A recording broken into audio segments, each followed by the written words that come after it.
Assalamualaikum warahmatullahi wabarakatuh. Shalom. Pada kesempatan kali ini, saya akan mempresentasikan materi tentang dominasi gereja di Eropa pada abad pertengahan. Dalam presentasi ini, kita akan membahas bagaimana gereja menjadi lembaga yang sangat berpengaruh di Eropa, serta dampaknya terhadap kehidupan sosial, pendidikan, agama, dan perkembangan pemikiran masyarakat. Perkenalkan, nama saya Jeremy Injilio Makundo dengan NPM 2025 15 500 107.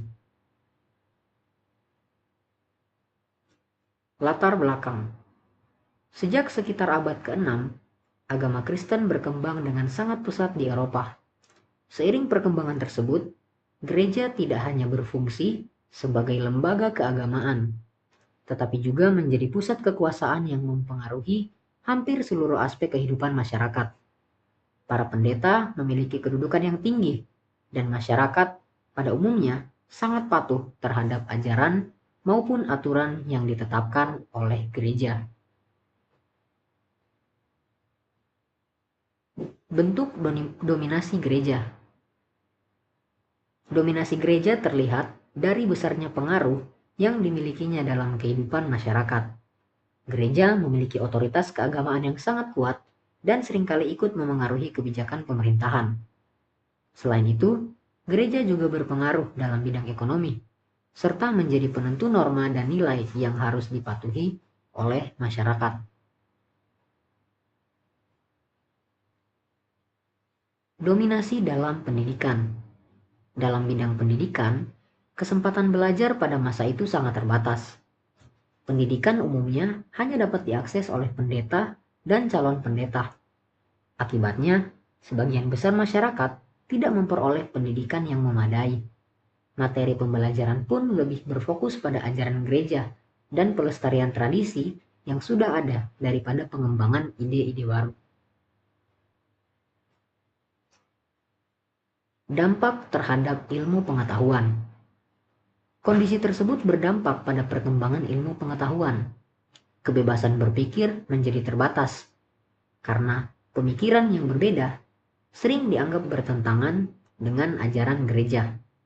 Akibatnya, penelitian ilmiah tidak berkembang secara optimal, dan kemajuan sains maupun teknologi berlangsung lebih lambat dibandingkan periode-periode berikutnya.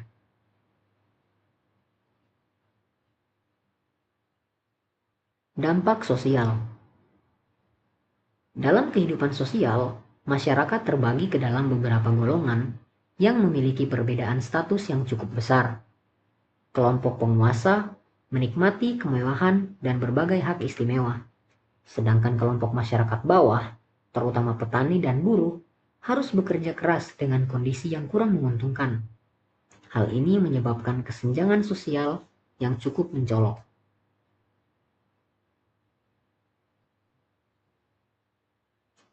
Ketimpangan sosial.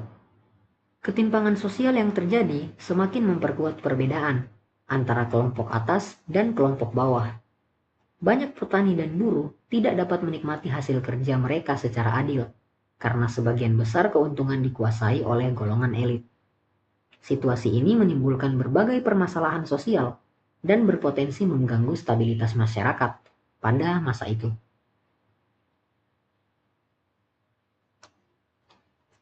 Dampak dalam bidang agama. Dalam bidang agama, para pendeta memiliki kewenangan yang sangat besar dalam menafsirkan ajaran Kristen. Masyarakat umum sangat bergantung pada penjelasan para pemuka agama. Pada masa ini, juga muncul berbagai praktik yang dianggap menyimpang. Salah satunya adalah praktik penjualan surat pengampunan dosa atau yang dikenal sebagai indulgensi.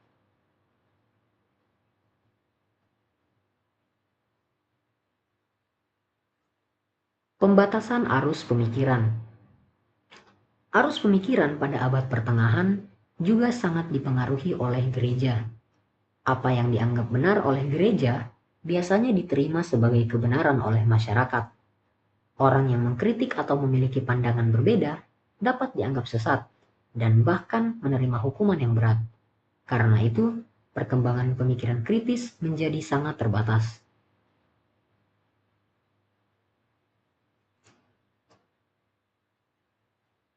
Perubahan dan akhir dominasi. Memasuki abad ke-12, mulai terjadi perubahan penting di Eropa. Berbagai karya filsafat Yunani dan pemikiran dari dunia Islam diterjemahkan dan dipelajari kembali oleh masyarakat Eropa. Masuknya gagasan-gagasan baru ini mendorong perkembangan ilmu pengetahuan dan membuka jalan bagi kebangkitan intelektual yang kemudian berkembang menjadi Renaissance. Kesimpulan. Sebagai kesimpulan, dominasi gereja pada abad pertengahan menjadikan gereja sebagai lembaga yang memiliki pengaruh besar dalam kehidupan sosial, pendidikan, agama, dan pemikiran masyarakat Eropa. Kondisi ini menyebabkan terbatasnya kebebasan berpikir, lambatnya perkembangan ilmu pengetahuan, serta munculnya berbagai ketimpangan sosial dan penyimpangan praktik keagamaan.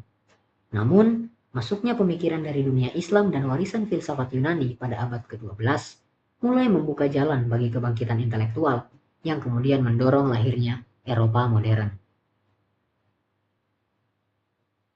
Sekian presentasi dari saya. Terima kasih atas perhatian teman-teman. Akhir kata, wassalamualaikum warahmatullahi wabarakatuh.